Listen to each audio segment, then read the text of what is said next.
Welcome to T's Voices, telling the stories of the people in our NHS community. So welcome to the podcast. Today I'm delighted to have Tom Wing with us, who's going to talk to us about Movement is Medicine initiative. Hiya, my name's Tom Wing. I'm the Cancer Prehabilitation Lead at North Tees and Hartlepool NHS Foundation Trust. And I'm also the lead clinician on an initiative trying to get people more active called Movement is Medicine. I just want to thank everyone for listening, and then hopefully there'll be something useful coming out of today as well.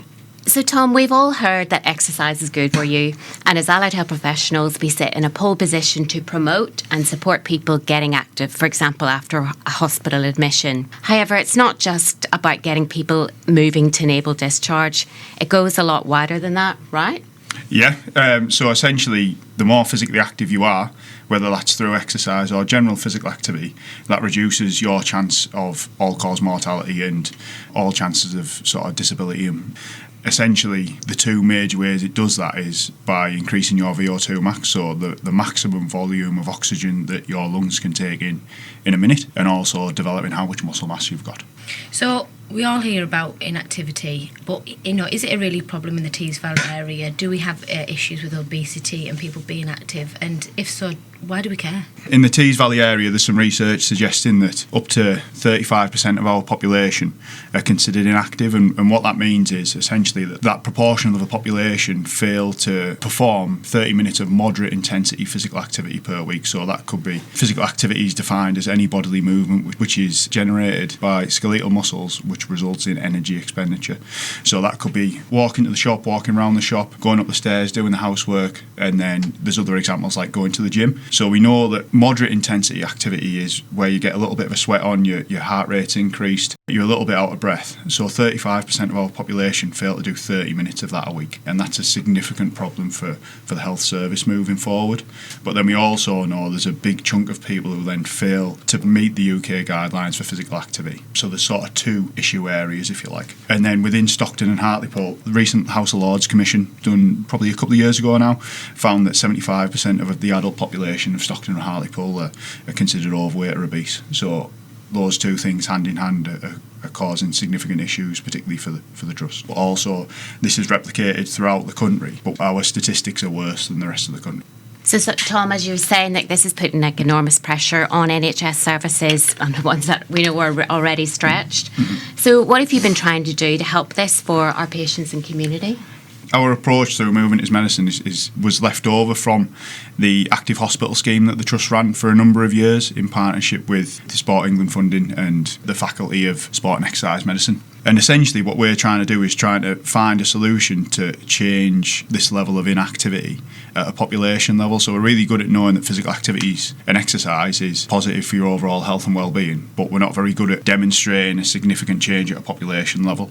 So we're hoping through Movement is Medicine, it's part of the solution within the health service, and essentially what we're trying to do is educate patients on the importance of physical activity and exercise, discussing their barriers to physical activity and exercise, and then supporting them into physical activity interventions in the community, whether that's run through leisure centres, whether that's community organisations, just trying to promote movement to everyone. So if I was working as a clinician with our patients and even working with our workforce, to be honest, how do we refer into Movement Medicine? And is this also just based for North Tees patients at the minute? So it just covers North Tees and Hartlepool patients at the moment, but following the recent Dragon's Den pitch, we are looking to expand this across group. There's two main ways to refer in. So through System 1, there's already a template set up, so you can refer directly into the Movement is Medicine class through System 1. And the other way is that we do have a referral form, and if anyone would be interested in setting up that pathway up for their particular team or group or whatever, then you can just let me know in an email. My email's tom.wing1@nhs.net. You mentioned there Dragon's Den. I know you presented our AHP Day this year. Can you tell us a little bit about what your future plans are and what that pitch was? Yes, so essentially our pitch was for support trying to promote the Movement is Medicine class, to get more referrals and get more patients involved in the Movement is Medicine class, because anecdotally we've seen patients' willingness to engage in physical activity interventions significantly increase following the class. So between sort of 50 and 90% of patients who attend our class then uptake in a referral option into the local authority. which is really positive. The first thing is we need to measure whether patient's knowledge actually increases post-intervention, and then also we need to measure their willingness to engage in physical activity following the intervention. So we're working with Tees Valley Sport to do that, but then after that, if that has been found to be successful, then we need to look, does it actually play a role in increasing physical activity? We're looking to try and expand this across groups, so South Tees patients have access to this, and then we're looking to see if we can do some sort of training with staff, because we know that particularly the evidence in regards to physiotherapists and physical activity and exercise suggests that a student, graduate and physiotherapy lecturers' confidence in teaching physical activity and exercise is quite low, and their knowledge of physical activity, although it is improving, is still quite poor, and their knowledge of exercise is extremely poor across the board. Now, that's not saying that there aren't excellent clinicians who are also an expert in physical activity and exercise, but across the board, their understanding of physical activity and exercise is quite poor, and the evidence suggests that that's coming out of their undergraduate curriculum, and the undergraduate curriculum isn't sufficient in supporting graduates in having these discussions. And I would imagine, Tom, it's not just physios who need education. Should this be part of everyday conversations with the patients for all health professionals? Yeah, I think so. And essentially, if physios are struggling to have these conversations, what hope's everyone else got? Because physios are considered as experts in physical activity and exercise, and that's came from the World Health Organization. And exercise is one of the 4 CSP pillars for profession, so it's going to be difficult for everyone else as well. So it needs to be a wider systematic approach to promoting physical activity.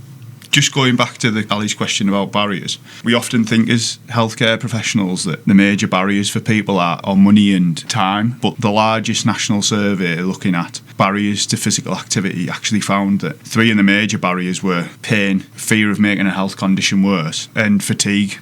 So education is going to play a massive part of trying to combat those barriers, because essentially there's no other way of combating those 3 barriers than explaining that physical activity and exercise might cause a flare-up of your pain or your health condition, but the risks of not moving are much higher than the risks of moving. And essentially the only contraindications to physical activity and exercise are an unstable cardiac condition, a pulmonary embolism, and there's some stuff in regards to guidance for MS patients as well. But apart from that, the risks of not moving are much higher than the risks of moving. It's a really important message, that, isn't it? Yeah. I think as well, people think that staying active means you have to run a marathon every week, and we see these athletes doing these challenges and things like that. But that's obviously not the case, is it? You don't need to be doing these marathon runs. What would be the recommended amount that you could do that's sustainable for people to get into exercise, or to recommend people to do amount of exercise? The UK physical activity guidelines suggest that we should be performing 150 minutes of moderate intensity activity. That's anything where we're moving, where we've got a little bit of a sweat on, we're a little bit out of breath. So that's to the point where you could talk but probably not sing. Or you could perform 75 minutes of vigorous intensity activity. All right, and that would be to the point where you'd struggle to talk in complete sentences. With that, we're trying to minimise sedentary behaviour, so sitting, as much as we can, as that's an independent risk factor for all-cause mortality. We need to have 2 sessions a week where we look to we perform some form of strength activity, whether that's manual labour, whether it's gardening, yoga, Pilates, or classic resistance training. That should encompass all major muscle groups, including our legs, trunk, arms, back and shoulders. And then for our older adults, trying to have 2 sessions a week where we perform some form of balance activities. And essentially what the guidelines are saying is they're the minimum that we should be doing, and that's the minimum we should be aiming for. The literature behind the guidelines suggests that we should be performing 150 to 300 minutes of moderate intensity activity per week, or 75 to 150 minutes of vigorous intensity activity per week. And the reason they've put that upper limit is because there is a little bit of a plateauing effect after that point, but there is some high quality evidence showing that although there is a plateauing effect, people who perform the most amount of physical activity are the least likely to die from all-cause mortality. Yeah, that's really powerful, isn't it? And I'm just going to go back to something you've just said there about enough to do enough exercise so you can't sing. Now, when I'm on the dance floor, Tom, and I am giving it all, I am still able to sing, so I must have some VO2 max. He was still. But I also play quite a lot of hockey, and I do some hiking. Catherine, what do you do to keep active? So I'm a bit like you. I love hiking as well. Do a bit of cycling, recreational, and I make sure I get my daily steps in every day. So I'm a regular walker at lunchtime and things. So I'm very much whatever you can do to promote some form of moving through the day. Yeah, good. What do you do? Excellent. So I gym 2 or 3 times a week, run 4 times a week at the moment, and then during the cricket season I'll play cricket 2 or 3 times a week rather than run. Yeah, I mean, I've never played cricket. I think you should change cricket to hockey. But that's only my opinion. No, that's really good, and I think us promoting it as healthcare professionals is really important. And so for anybody, say, who isn't doing any exercise at all at the minute, they might be a wee bit overwhelmed with that message of this is what we should be doing. Yeah. So what would be your recommendations for somebody who just wants to get started? Like, is doing 2 minutes a day enough? Does that make a benefit, just even starting with that? Yeah, so just anything. Do some form of movement throughout the day, and if you could sort of hijack a habit that you've already got. So for example, if you know, well, I should hope everyone's going to brush their teeth twice a day or make a coffee on a morning, can you break that up with a bit of movement while you're waiting for the kettle to boil? And if you can hijack those habits that you've already got formed, you're more likely to do those.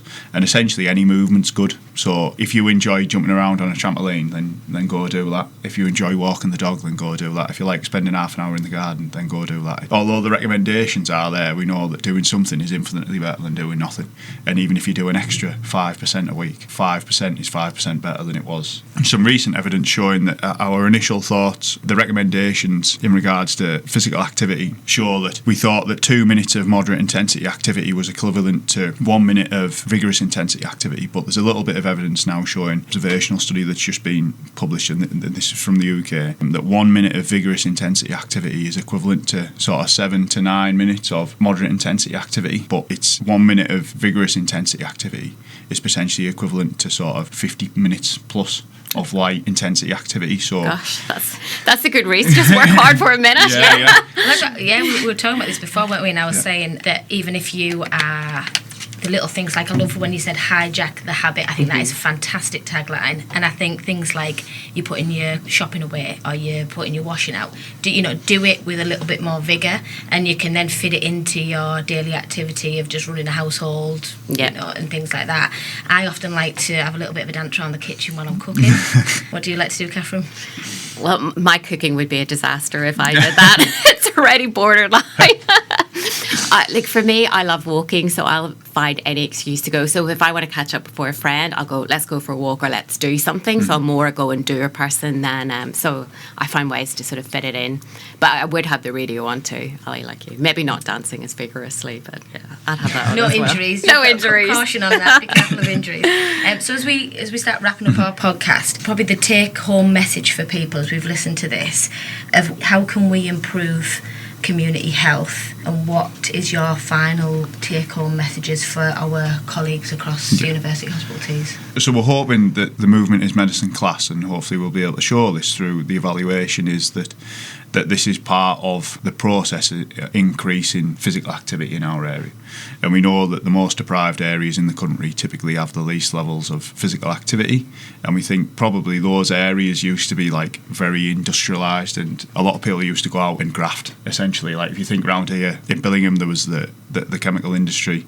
At Wilton there was the chemical industry, but there was shipbuilding, there was steel. So that hasn't been replaced with anything. That's an uncontrollable barrier to us trying to promote physical activity from a healthcare perspective. But hopefully through trying to educate and then signpost people to good quality, appropriate interventions for them that they're interested in, and doing those in a group, then they're more likely to sustain that behaviour change moving forward. Essentially, if anyone would like to come and shadow Movement is Medicine or have a discussion about it, then we know, and we can meet up and have a chat about it. But I think there's going to be further work on looking at trying to do taster sessions for allied healthcare professionals and also healthcare professionals throughout the trust, so they can get an understanding about what the offer is. They get a little bit of education, but then also an opportunity to promote the referral pathways.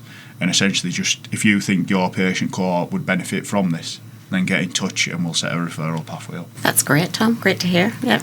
I'll be sending people your way too. Good. I think I'll actually come on and have a go, because it sounds fantastic, and it's something that we all have a responsibility to do, isn't it? 100%. So it's been fantastic having you in the studio with us, Tom, and I'm really excited about what you've got coming with the Movement is Medicine. And like Tom said, if anyone's got any questions or anything like that, we'll pop the email up as well with this podcast. And thank you very much for listening. Thank you very much. Thank you. Bye. Thank you for joining us. Till next time, you've been listening to T's Voices.